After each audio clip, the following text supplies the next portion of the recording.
Assalamualaikum warahmatullahi wabarakatuh. Nama saya Indah Sapira dari kelas MPI AP3D. Baiklah, di sini saya akan menjelaskan tentang manajemen peserta didik di Indonesia sebagai syarat salah satu memenuhi mata kuliah manajemen peserta didik.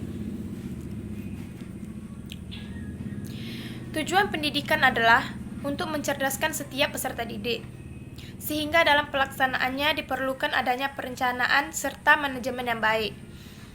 Perencanaan yang dimaksud itu adalah kurikulum pendidikan atau sekolah. Sedangkan manajemen dibutuhkan agar semua kegiatan yang berhubungan dengan belajar mengajar dapat berjalan dengan tujuan yang diharapkan. Permasalahan manajemen peserta didik di Indonesia. 1. Filosofi tujuan pendidikan masih semu. Filosofi pendidikan yang ada pada tujuan pendidikan nasional dalam UU Sisdiknas terkonsentrasi pada aktivitas guru, dosen atau pendidik. Yang kedua, pola pikir pendidik dan tenaga kependidikan cenderung finalis oriented. Anggaran pendidikan 20% belum tentu menjamin kualitas pendidikan itu lebih baik. Selama pendidik dan tenaga kependidikan bekerja untuk mendapatkan keuntungan sebesar-besarnya yang terjadi sekarang dengan melimpahnya materi untuk jabatan pendidik, terkesan justru menindurkan mereka. Yang ketiga, paradigma tujuan pendidikan di masyarakat masih banyak yang salah. Yang keempat, paradigma peserta didik yang sertifikat orientasi. Yang kelima, manajemen pendidikan di Indonesia tidak berbasis kompetensi yang sebenarnya.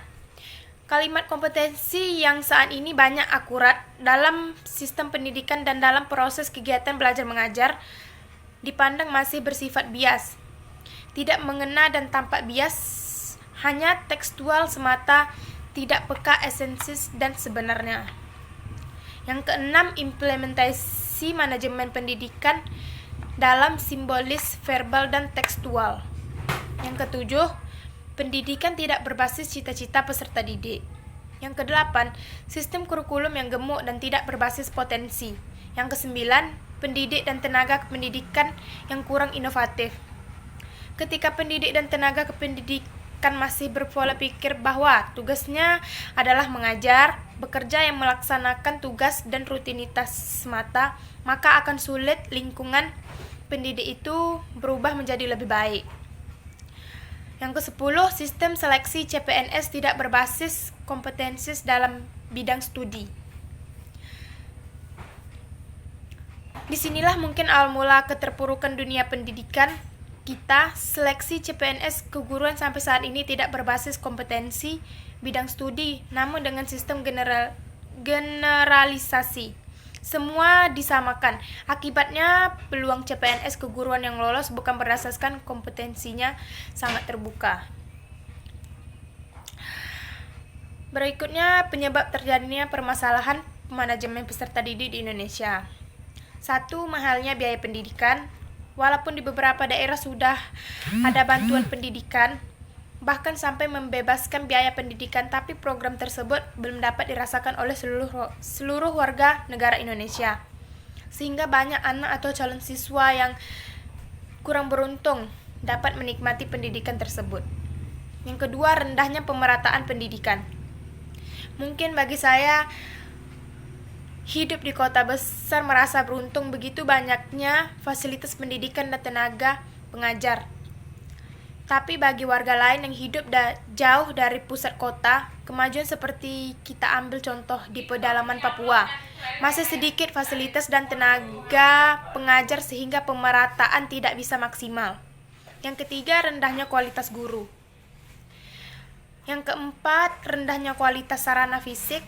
Yang kelima, rendahnya kesejahteraan guru. Yang keenam, rendahnya prestasi siswa.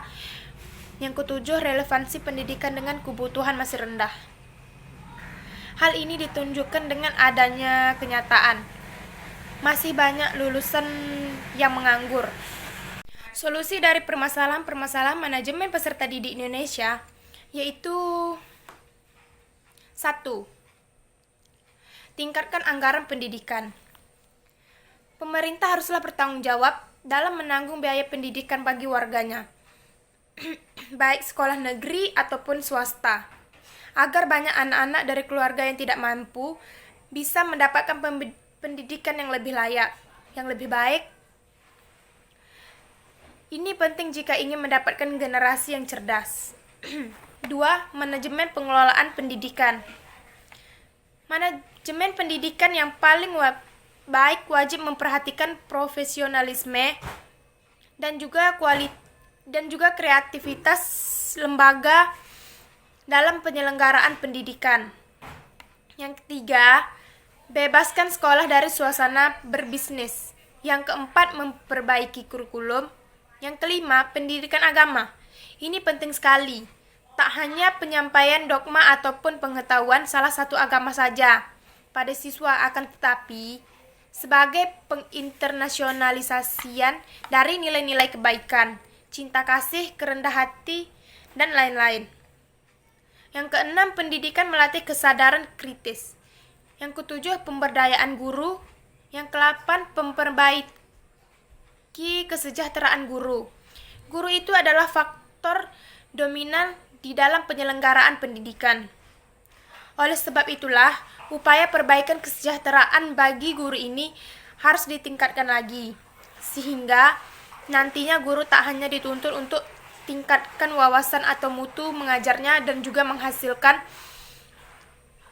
output yang baik pula. Yang kesembilan, memperluas dan memeratakan mendapat pendidikan.